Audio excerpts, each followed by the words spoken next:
지난 이제 어린이 주일, 어머니 주일 끝내고 3주째, 5월 3주째를 맞고 있는데 아마 캘리포니아에서 이렇게 아름다운 또 1년 중에 아름다운 시절은 없다고 생각합니다.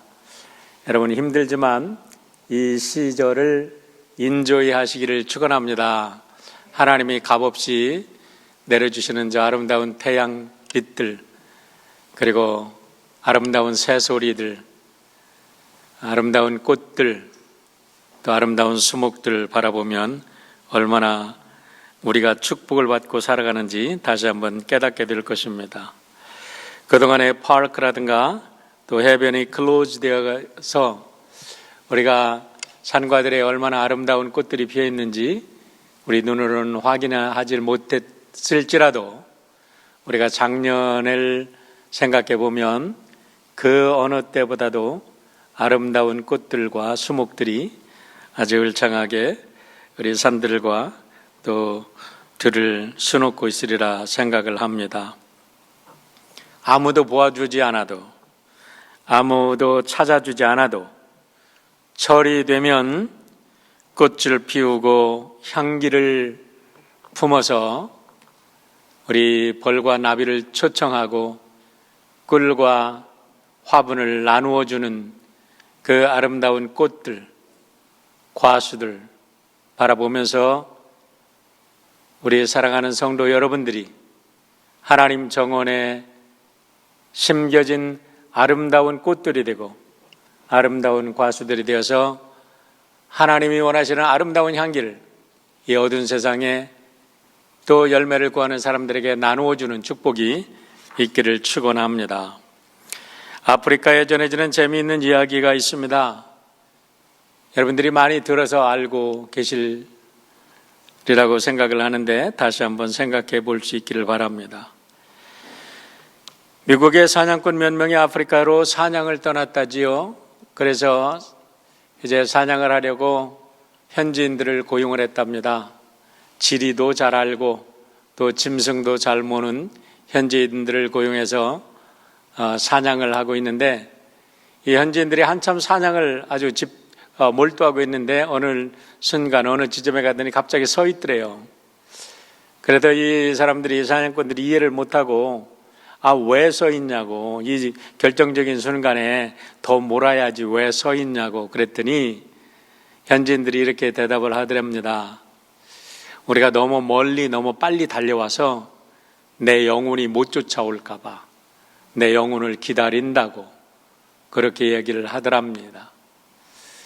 현대 바쁘게만 살아가는 사람들이 들으면 참 우스운 이야기 같지만 오늘 이 시대의 모든 사람들이 들어야 할 이와 같은 귀한 교훈이 없다고 생각을 합니다. 우리는 그동안 너무 급히 달려온 거 아닌가 생각합니다. 여러분은 누구십니까? 여러분 어디서 와서 어디로 갑니까?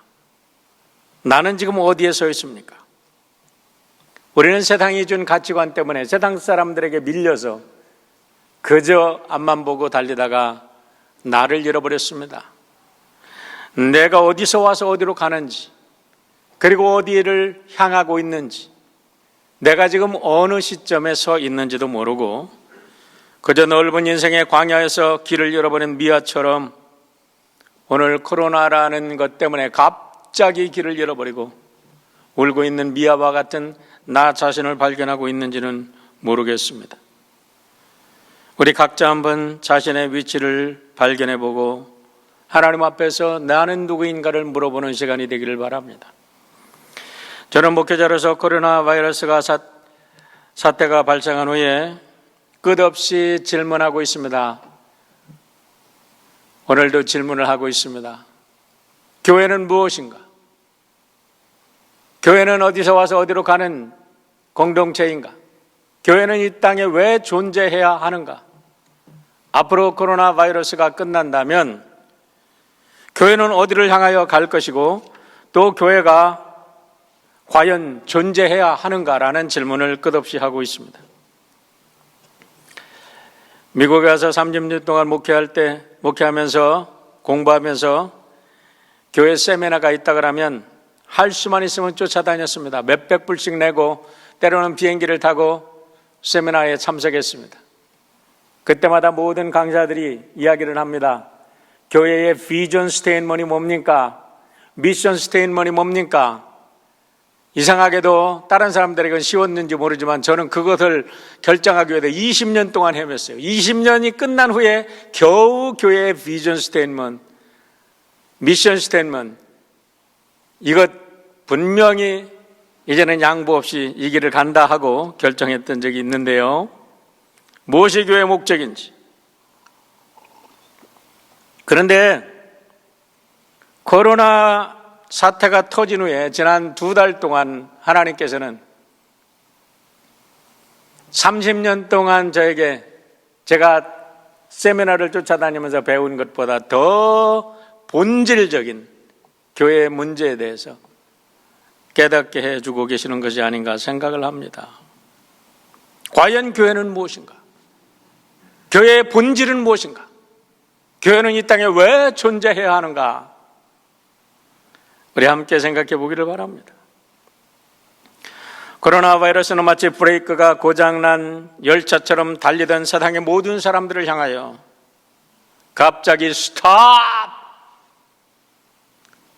사인을 우리들에게 던졌습니다. 대통령도, 장군도, 과학자도, 노동자도, 어린아이들도,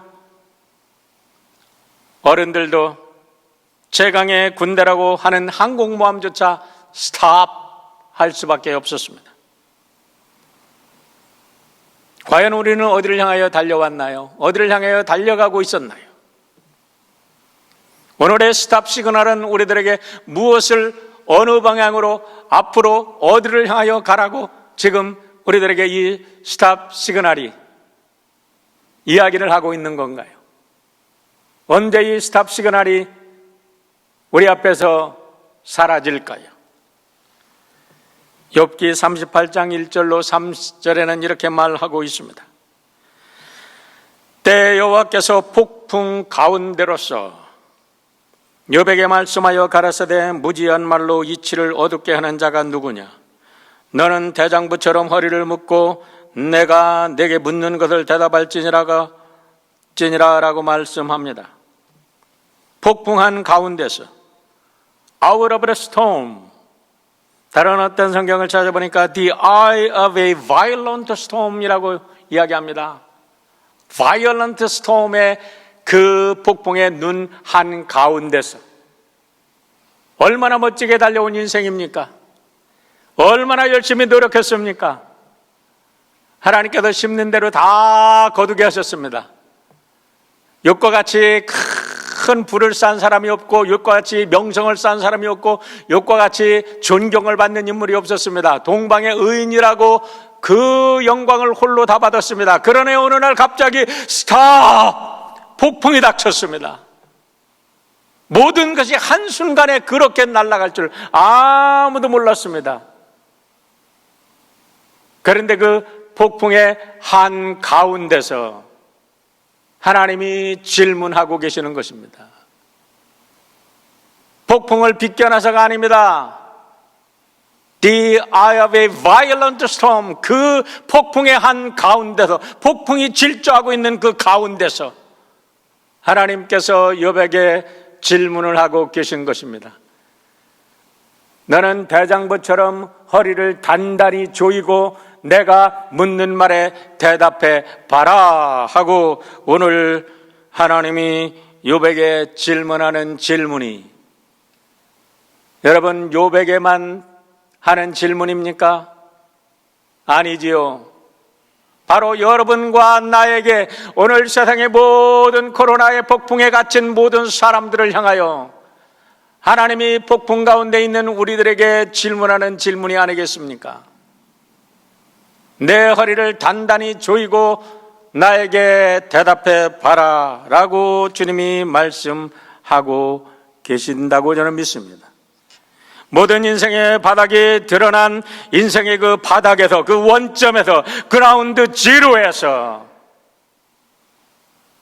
우리 그라운드 지로라는 말을 참 많이 들어봤습니다. 911이 끝난 후에 그 세계 쌍둥이 빌딩의 그라운드 지로에서, 모든 것이 사라진 그 그라운드 지로에서 다시 한번 내 묻는 말에 대답해 봐라.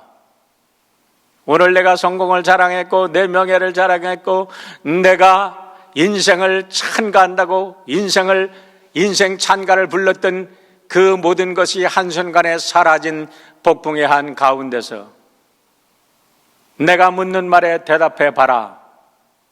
주님은 우리들에게 질문하고 계신지 모르겠습니다.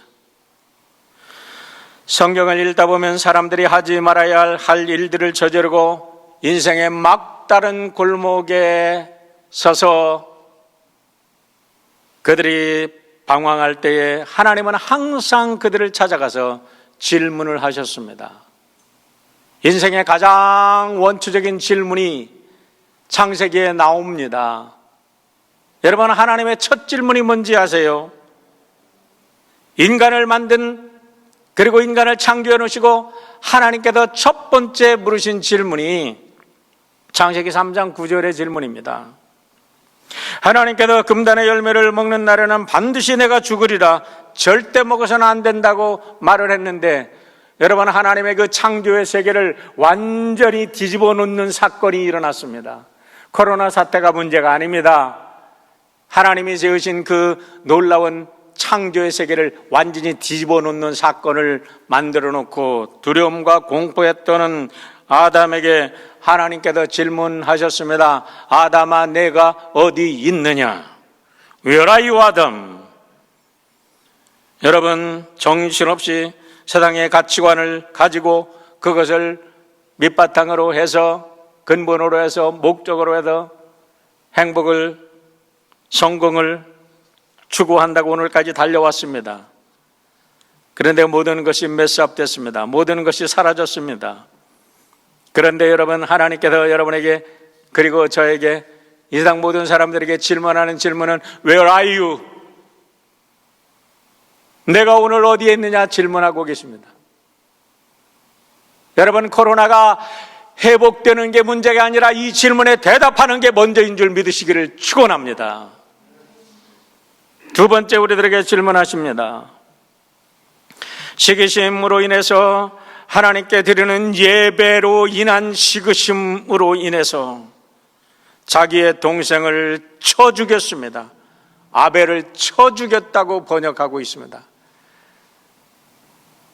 여러분, 쳐 죽였다는 말이 얼마나 심각한 문제인지 우리가 한번 상상을 해보시길 바랍니다. 지난주에 신방을 가는데, 우리 산에 사는 우리 권사님 댁에 신방을 가는데 가다 깜짝 놀랐어요. 쫙 돌아다 가는데 어휴, 길 한가운데 쫙 뭐가 놓여있어. 야, 큰 뱀이 그냥 쭉 있는데 스탑을 했어요. 이렇게 돌아다 겨우 피해서 갔습니다. 제가 하와이 있을 때에 비가 오면요, 큰 두꺼비들이 막 길에 많이 나옵니다. 비가 끝나고 나면 그냥 두꺼비 시체들이 길에 널려 있습니다. 우리가 드라이브를 하다 보면 어쩔 수 없이 그냥 달리는 속도에도 그 두꺼비를 쳐야 되는데, 그때 그 큰 자체임에도 불구하고 거기서부터 그 생명체를 치는 그 감각이 나에게 들려 이 가슴까지 확 찔러고 들어오는 그 감정이 얼마나 정말 견디기 힘든 감정인지 모릅니다. 그런데 동생을 때려 죽였어요. 쳐 죽였어요. 그 상황을 생각해 보세요. 오늘 우리가 여기까지 오는데 얼마나 많은 사람을 쳐 죽였습니까? 얼마나 많은 이웃들을 우리가 그들의 목소리에, 그들의 help me, 도와주세요 하는 그들의 그 안타까운 목소리를 우리는 뒤로 했습니까? 이제까지 나의 영광을 위해서, 나의 욕심을 위해서, 나의 행복만을 위해서 달려온 우리들에게 하나님은 코로나 바이러스를 통해서 What is your brother? Where are your brothers and sisters? 그렇게 묻고 계시는 건 아니겠습니까? 하나님의 세 번째 질문은 창세기 16장 8절에서 우리가 찾아볼 수 있습니다. 하나님의 축복을 전해야 될 사례입니다. 온 세상에 하나님의 축복의 근원으로 택함받은 사라입니다. 그런데 자기가 아들 하나 낳았다고 그 사라를 무시했습니다. 그 사라를 멸시했습니다. 그 대가로 아브라함에게 쫓겨나서 광야로 가서 헤매일 때에 하나님이 그에게 묻습니다. 사라의 여종 하가라. 하나님이 분명하게 그의 존재를 얘기해 줍니다. 사라의 여종 하가라.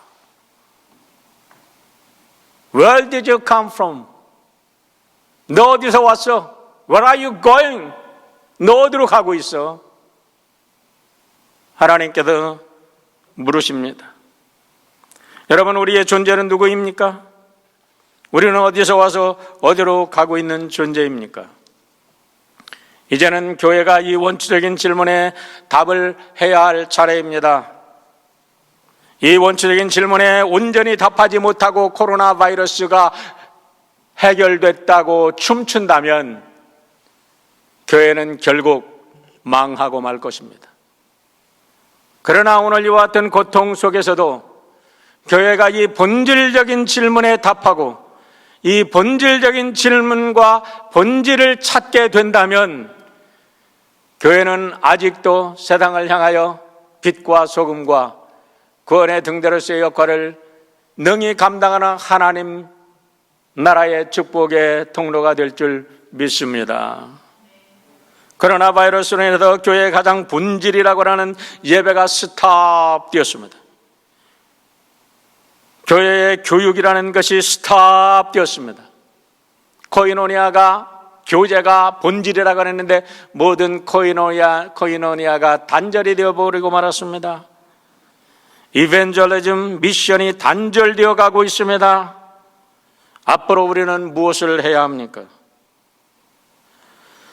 저는 지난 2개월 동안 침묵의 시간을 지나면서 고통스럽게 하나님께 질문하고 또 질문하고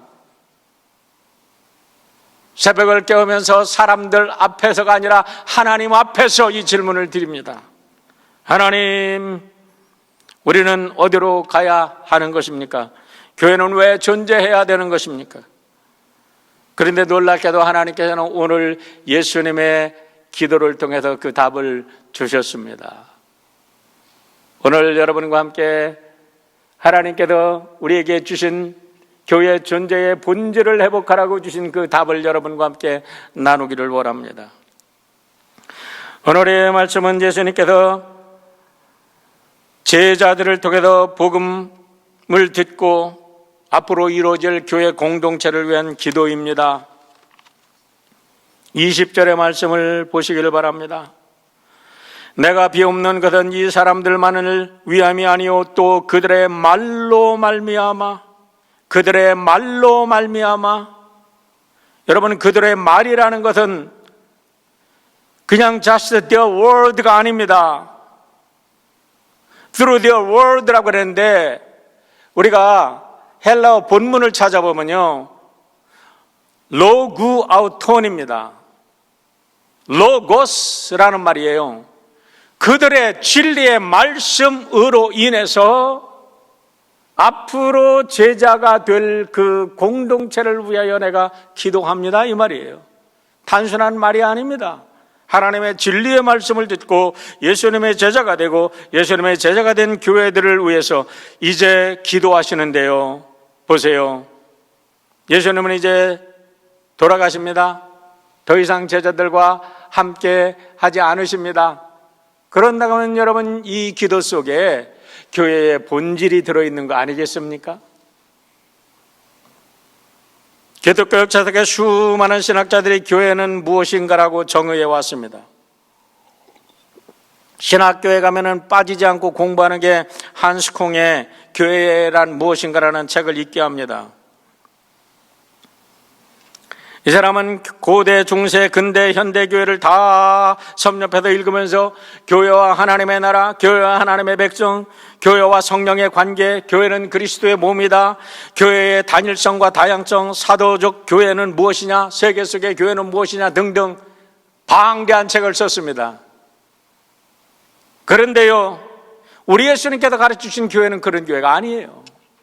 그런 개념 정리를 하라고 가르쳐준 게 아니라 우리 예수님께서는 하나님과 더불어 사는 역동적인 생명의 공동체를 우리에게 선물로 주신 줄 믿으시기를 바랍니다.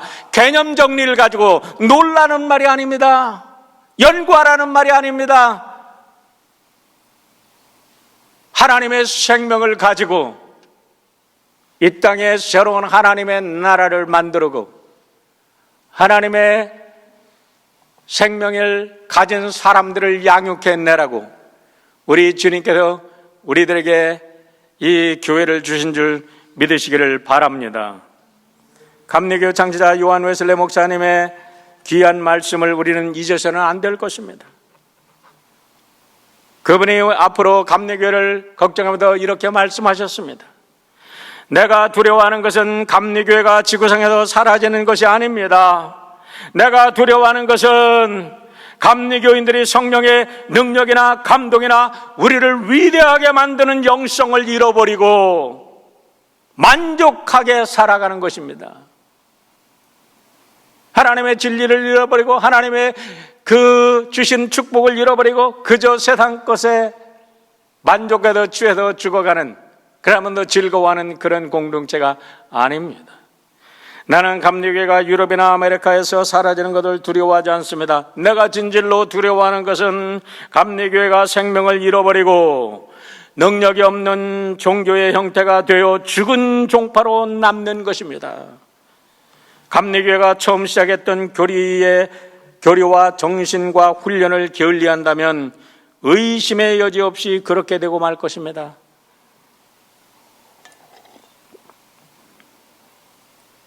올해로 제가 연회가 되면 26년째 연회를 참석해야 되는데 올해는 연회를 하지 못하고 연회를 줌으로 합니다. 연회를 참석할 때마다 회의가 옵니다. 진짜 회의를 위한 회의. 머릿속에 이게 감리교인인가? 날마다 탁상공론만 하는 그 연회, 정치꾼들이 모여서 정치 쇼만 하는 그 연회, 과연 이것이 오늘 감리교회를 이끌어가는 지도자들인가? 이래서 감리교회의 미래가 있어야 되는가?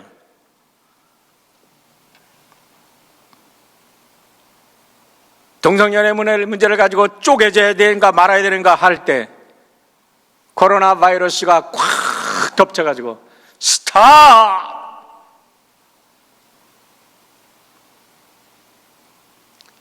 하나님께서 스탑 사인을 던졌습니다. 앞으로 어떻게 가야 됩니까? 어디를 향하여 갈 것입니까? 이 스탑 사인이 없었다면, 이 스탑 사인의 의미를 깨닫지 못한다면 연합 감리교회는 사라져야 합니다. 교회가 이 목소리를 듣지 못한다면, 이 하나님의 시그널을 우리가 해석을 제대로 못한다면 교회는 이 세상에서 사라져야 합니다. 하나님은 다른 것을 통해서 구원의 역사를 이끌어 갈 것입니다.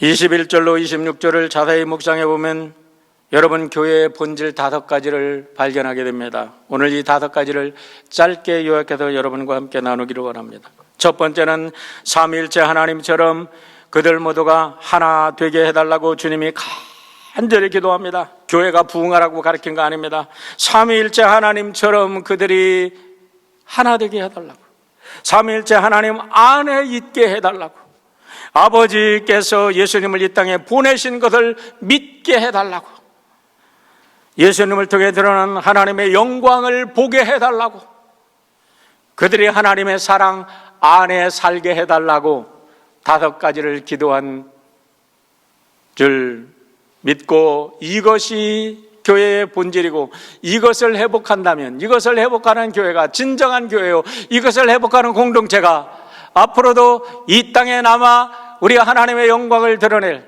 우리 예수님이 오시는 그날 우리가 구름 속에 함께 들려 하나님의 영광에 참여하게 될 그 아름다운 하나님의 백성들이 될 줄 믿습니다. 첫 번째는 삼위일체 하나님처럼 그들 모두가 하나 되게 해달라는 것입니다. 21절, 22절 말씀을 보세요.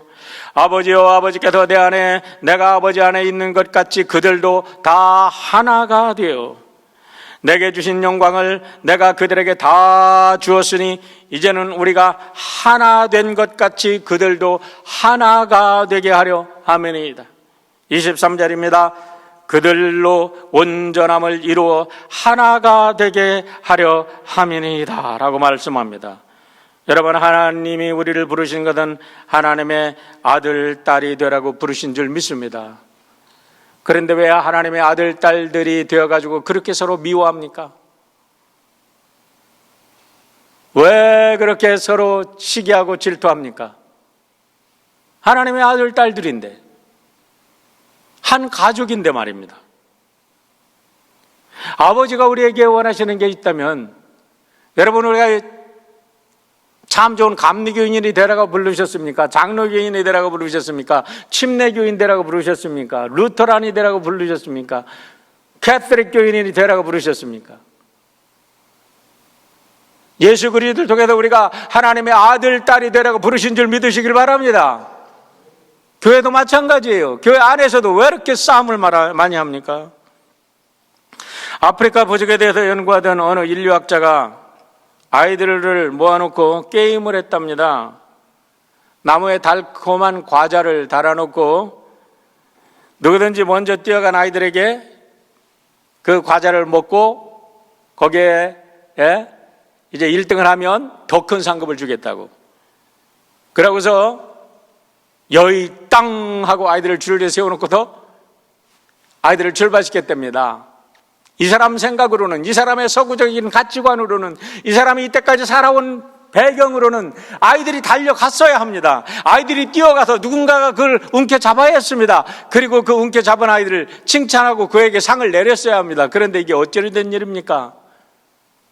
아이들이 전부 다 손을 잡고 함께 흥얼거리면서 가서 거기에 있는 과자를 따서 함께 나누어 먹으면서 함께 즐거워하더라는 것입니다. 그 사람이 물었대지요. 야, 누구든지 1등 가면은 더 많은 걸 주려고 그랬는데 너희들 왜 그렇게 하지 않았어? 그랬더니 아이들이 이구동성으로 외친 말이 우분투, 우분투, 우분투 하더랍니다. 우분투. 이 말은 I am because you are here. 내가 여기 있는 것은 내가 여기 있기 때문이다. 너 때문에 내가 있고 나 때문에 너가 있고 우리가 함께 살아가는 존재라는 거죠. 사랑하는 성도 여러분, 우리 사랑하는 이웃이 없다면 우리가 어떻게 이곳에 살아갈 수 있습니까?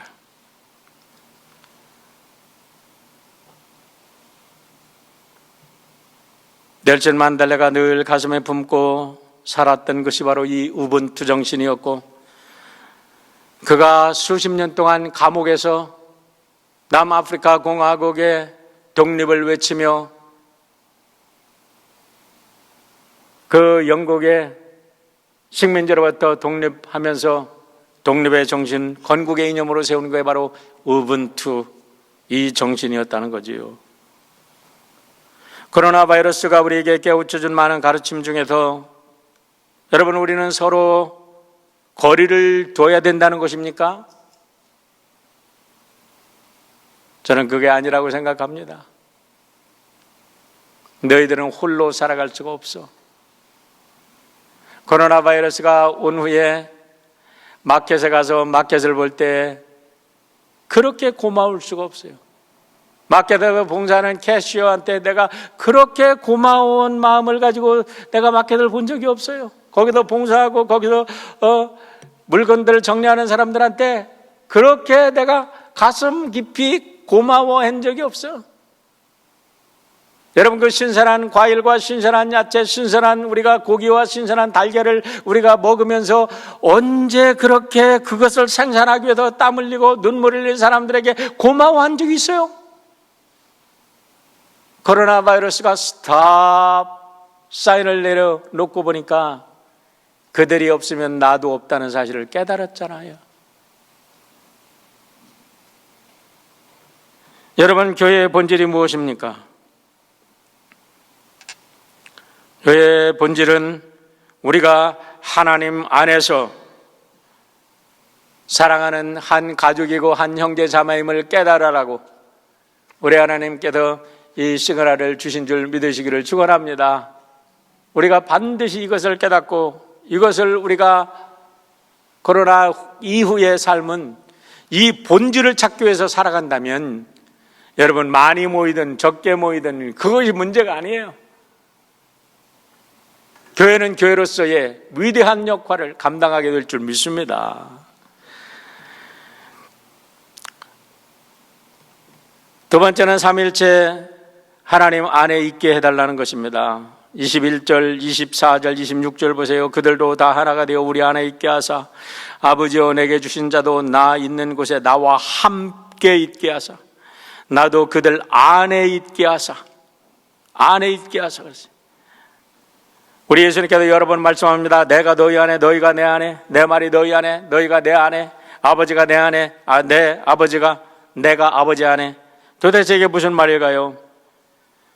요한계시록 3장 20절이 정확하게 정의하고 있다고 생각합니다. 볼지어다 내가 문 밖에서 더 두드리노니 누구든지 내 음성을 듣고 문을 열면 내가 그에게로 들어가 그로 더불어 먹고 그는 나로 더불어 먹으리라. 더불어 먹는 겁니다. 여러분, 안에 있다는 것이 다른 말이 아니라 더불어 먹는 거예요. 가족이 되는 거예요. 하나님이 우리의 가족이 되어 주신대요. 제가 어린 시절을 생각을 해봤어요. 우리 어린 시절 시골에 있을 때 1년에 한 번씩 선생님들이 가정 방문을 합니다. 그러면요, 이 가난한 시골 동네 사람들은 아주 큰일이야. 선생님이 우리 집에 오신대. 야, 선생님이 우리 집에 오신대.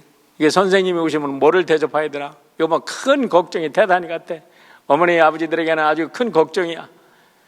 그런데 그 선생님이 오셔서 부잣집에 가서 식사를 하는 게 아니라 우리 집에 그 가난한 간장에 꽁보리밥에 나물 몇 개 있는데 거기 와서 우리 집에서 선생님이 잡수셨다. 얼마나 큰 영광인지 그 아이들에게는 평생 자랑이에요. 그런데 우리 하나님께서 우리와 함께 오셔서 내 가족이 되어주셔.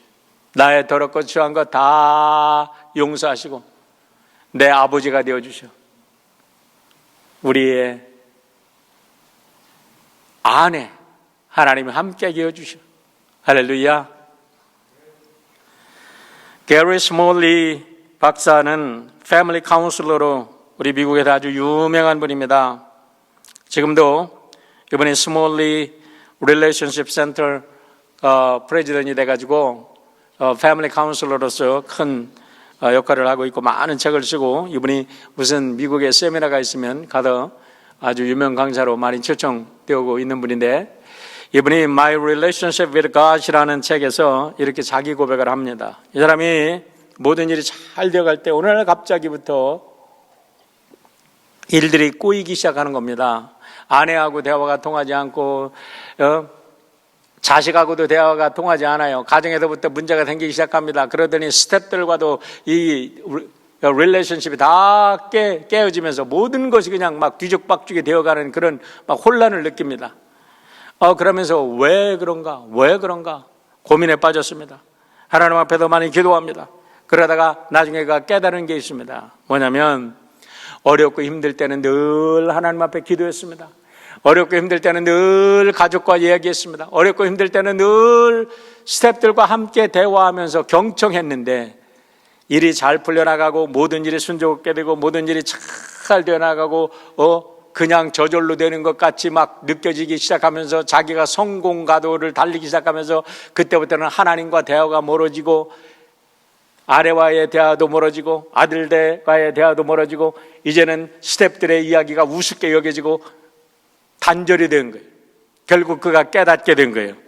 하나님과의 관계에서 모든 문제가 생겼다는 것을 깨달은 거예요. 그러고 나서 그가 다 4가지 이런 자기 나름대로 새로운 삶의 모토를 결정했다 그래요. 첫째는 모든 기대 수준을 가능한 제로까지 낮추면서 하루를 시작한다는 거예요. 하루의 시작에 모든 가능성을, 자기의 가능성, 자기가 계획해 놓은 게 아니라 어떤 것이 일어나든지 그 모든 순간에 하나님이 함께 하신다는 것을 믿고 제로 수준으로, 자기 기대가 아니라 하나님의 기대에 맞추기 시작한 거예요. 두 번째는 일어나는 모든 일을 하나님께 허락하신 것을 받아들이기로 시작한 겁니다. 어떤 일이 일어나든지 하나님께서 그 일을 개입해 주셔서 하나님 뜻대로 인도해 주실 것을 믿고 하나님의 개입을 기다린 겁니다. 세 번째로는 모든 당황스럽고 힘든 일이 생길 때마다 하나님을 예배하고 하나님을 찬양하는 기회로 삼자. 어려운 일이 생기면 오히려 하나님을 찬양했어요. 당황스러운 일이 생기면 오히려 하나님께 기도하고 예배드렸어요. 네 번째로는 하나님 안에서 안식을 누리면서 하나님이 무엇을 하라고 하시든지 묻는 기도를 드리기 시작했다고 합니다. 그러면서 그의 삶이 완전히 새롭게 회복되어서 지금은 미국의 최고의 카운슬러가, 가정을 위한 카운슬러로 활동하고 있습니다. 그렇습니다. 여러분, 우리가 하나님 안에 있을 때 우리의 모든 삶이 새롭게 회복되는 줄 믿습니다. 삶이 꼬였습니까? 여러분 힘들게 보입니까? 하나님 안에서 새롭게 시작하는 여러분 되시기를 축원합니다. 세 번째로는 아버지께서 예수님을 이 땅에 보내신 것을 믿게 해달라는 것입니다. 21절입니다. 세상으로 아버지께서 나를 보내신 것을 믿게 하옵소서라고 말합니다. 세상으로 아버지께서 나를 보내신 것을 믿게 하옵소서. 세상으로 하여금 교회를 통하여 아버지를 믿게 하옵소서. 그런데 여러분, 우리가 오늘 교회를 한번 뒤돌아보시길 바랍니다. 교회 일이 너무 바빠요. 교회 일이 너무 바빠서 예수님 전할 시간이 없습니다. 내 영광을 위한, 나의 만족을 위한 예배를 추구하다 보니까 예배 준비하는데 너무 바빠가지고 예수님 사랑 전할 시간 하나도 없어. 기도도 열심히 합니다. 그러나 내 기도 열심히 하느라고 하나님 소리도 듣지 않고 기도 열심히 하는 사람들이 더 싸워. 기도하면서부터 사람들 더 판단해. 저 사람은 왜 저래? 저 사람은 왜 저래? 기도하면서 열심히 하면 할수록 세상과 단절되고 하나님과 단절되고 더 많이 블레임해. 도대체가 무슨 일입니까? 왜 바쁩니까? 무엇 때문에 바쁩니까? 여러분, 이렇게 교회의 본질을 잃어버리고 있는 오늘 교회를 향하여 주님이 기도하십니다. 23절입니다. 아버지께서 나를 보내신 것과 또 나를 사랑하심 같이 그들도 사랑하신 것을 세상으로 알게 하려 함이로소이다. 여러분, 우리 공동체를 통해서 하나님의 사랑이 증거됩니까? 프로그램 준비하느라고 너무 바빠. 행사하느라고 너무 바빠. 자기가 계획해 놓은 것 안 따라온다고 사람 무시하고 욕하고 내쫓고,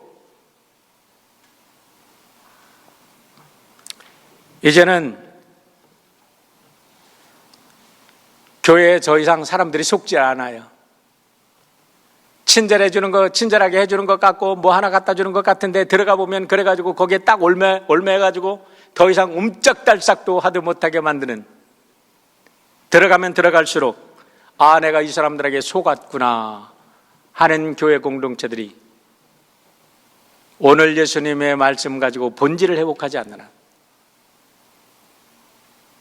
이 세상의 모든 바이러스가 다 사라져도 그런 교회는 세상에 더 이상 원치 않습니다. 우리를 통해서 하나님의 사랑이 드러나고 무엇을 하든지 하나님의 사랑이 근거가 되어서 우리의 일들이 하나님의 사랑을 드러내는 역사가 있기를 주의 이름으로 축원합니다.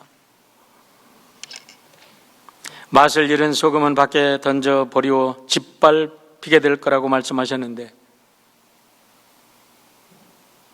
코로나 바이러스로 인해서 스탑 사인을 보고 여기서 교회가 갱생되지 않는다면 교회는 이제 짓밟혀 던져버릴지도 모르겠다는 생각을 합니다. 네 번째는 예수님을 통해 드러나 하나님의 영광을 보게 해달라는 것입니다. 내게 주신 영광을 내가 그들에게도 주었사오니 아버지여 내게 주신 자도 나 있는 곳에 나와 함께 있어 아버지께서 창세전부터 나를 사랑하심으로 내게 주신 나의 영광을 그들로 보게 하시기를 원하옵나이다. 의로우신 아버지여 세상이 아버지를 알지 못하여도 나는 아버지를 알았사옵고 그들도 아버지께서 나를 보내신 줄을 알았사옵나이다. 제가 지지난주에 하나님의 영광이 어떤 것인지, 하나님의 영광의 속성이 무엇인지 분명히 말씀을 드렸습니다. 여러분, 하나님의 영광의 속성 중에 가장 큰 속성 잊지 않기를 바랍니다. 우리 하나님은 영생하시는 하나님이십니다. 우리들에게 그 속성을 영생하는 존재로 우리를 만들어 주셨음을 믿으시기를 바랍니다. 이 땅의 모든 사람들이 우리에게 다가와서 영생하는 존재임을 깨닫고 저들이 살아갈 때 지옥에서 영생하지 않고 천국에서 영생하는 새로운 각성이 일어날 때 여러분, 우리의 교회는 이 땅에 영원히 존재해야 되고 그런 교회는 참으로 가치 있는 교회가 될 줄 믿습니다. 우리를 통해서 하나님의 영생의 소식이 온 땅에 증거되기를 주의 이름으로 축원드립니다. 우리의 생명이, 우리의 사랑이 다윗의 기도처럼 My cup overflows, 내 잔이 넘치나이다. 내 잔이 넘치나이다. 악과 시기와 탐욕의 잔이 넘치는 게 아니라 참 사랑과 온유와 참 하나님의 성품이 넘치는 그런 잔이 될 때 교회는 코로나 바이러스에게 감사하게 될지도 모르겠어요. 마지막으로 그들이 하나님의 사랑 안에 함께 있게 해달라는 간구입니다. 26절입니다. 내가 아버지의 이름을 그들에게 알게 하였고 또 알게 하려니 이는 나를 사랑하신 사랑이 그들 안에 있고 나도 그들 안에 있게 하려 함이니이다 라고 말합니다. 하나님의 사랑 안에 있어야 한다는 거지요. 여러분, Habitat for Humanity라고 가난한 사람들을 위해서 집을 줘주는 헤비테트 운동에 대해서 많이 들어보셨을 것입니다. 이 운동을 처음 일으킨 사람이 밀라드 풀러라는 사람인데요. 이 밀라드 풀러라는 사람은 미국의 변호사였다 그래요. 근데 변호사 생활할 때 아주 가난했던 아주 착실한 크리스찬이었는데 이 사람이 벤처 기업을 만들어가지고 20대 후반에 아주 어마어마한 백만장자가 된 거예요. 우리 옛날에 백만장자라면 지금 뭐 천만장자라고 말할 수도 있겠죠. 그런데 막 돈이 엄청나게 흘러넘칠 때 자기 아내 린다가 자기 남편이 돈만 쫓아가는 의미 없는 삶을 보고서 당신과 이제는 나는 더 이상 살지 못하겠어. 잠깐 별거 해야 되겠어. 이제 이혼 전 단계로 별거를 선언합니다. 너무 충격을 받았습니다. 그래도 별거를 합니다. 그래도 너무나 힘들고 어려워서 아내를 찾아갔습니다. 아내를 별별 이야기를 다 해도 아내는 듣지 않습니다. 그러다가 두 사람이 함께 영화를 보러 갔답니다. 그 영화가 절대 늦지 않으리, Never Too Late 라는 영화를 함께 보았는데 놀랍게도 이 영화를 보면서 이 풀러의 마음속에 놀라운 감동의 변화가 왔어요. 그러면서 눈물을 흘리면서 이 영화를 보고 나서, 이 영화는 어떤 영화냐면 임신할 수 없는 여인이 임신을 끝까지 했다는 거죠. 그런데 이 영화를 보면서 이 사람이 마음속에 하나님의 음성을 들었어요. 그러면서 집에 돌아오면서 자기 아내에게 말합니다. 내가 영화를 보는 동안에 내 머릿속에, 내 가슴속에 이런 생각이 뚫고 들어왔다. 하나님께서 너의 돈을 다 남에게 주어라. 너 자신을 다시 가난하게 만들고 하나님의 자비에 맡겨라. 그런 음성을 들었다는 거예요. 자기 부인한테 시원했더니 자기 부인이 여러분 같으면 어떻게 하겠어요? 이 미친 사람이라고 하겠어요? 뭐라 그랬어요? 근데 이 부인이 그냥 너무 좋다고 할렐루야를 하면서 그렇다고 우리 다 이 돈 가난한 사람들에게 주자고 부인이 그냥 맞장구를 치고 부인이 별거에서 다시 결혼 생활이 회복되어지고 이들이 시작한 게 바로 Habitat for Humanity, 전 세계 수십만 채의 가난한 사람들에게 집을 만들어주고 가정의 행복을 회복시켜주는 그런 하나님의 아름다운 도구가 되었다는 것입니다. 이번에 연설이 많이 나와 있는데 여러분 짧은 이 예배 시간이니까 짧은 1분짜리 설교 한번 들어볼까요? God has called us not to get weary. The challenge of the scripture is to invite strangers in, and the challenge is to keep inviting strangers in until everybody has been invited in. And stay at it, because we need to be the light of Christ. That's what gives life to us. That's what gives meaning to us as Christians. We know that the scriptures tell us that we are not saved by good works. We are saved by the grace of God, what He did for us through Christ on the cross. We are saved by the blood of Jesus, but saved for what?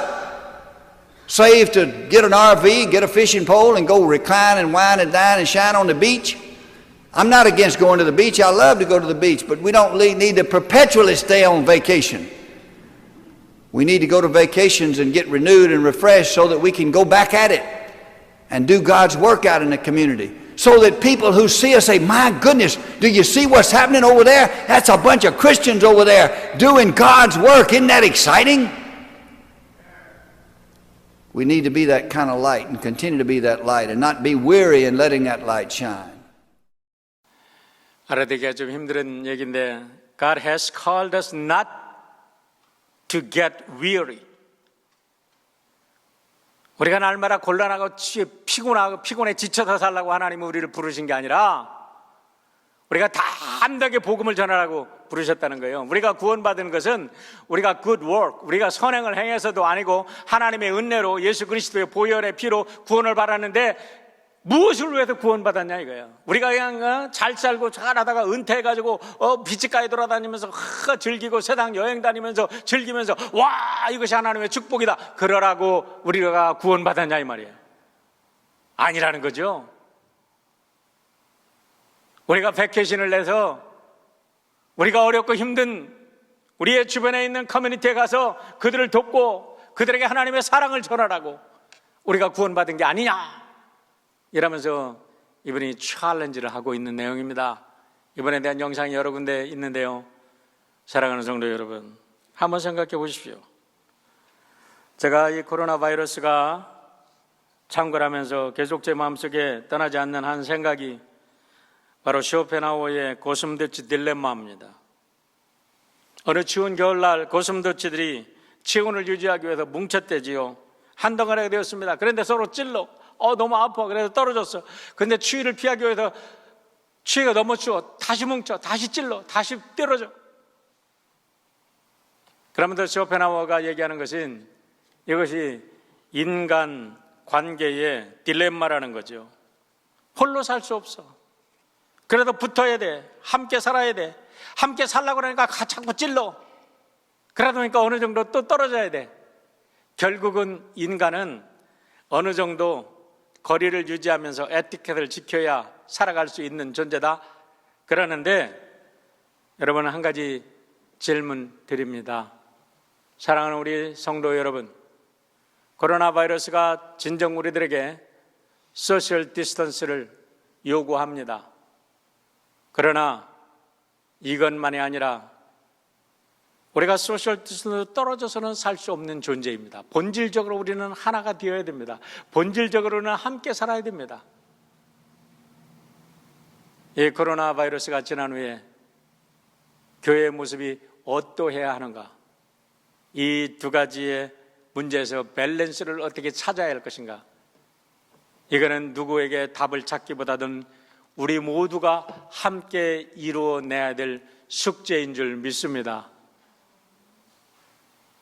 여러분과 저를 통해서 하나님께서 교회가 새롭게 갱신되고 하나님의 나라가 새로워지는 축복이 있기를 주의 이름으로 축원합니다.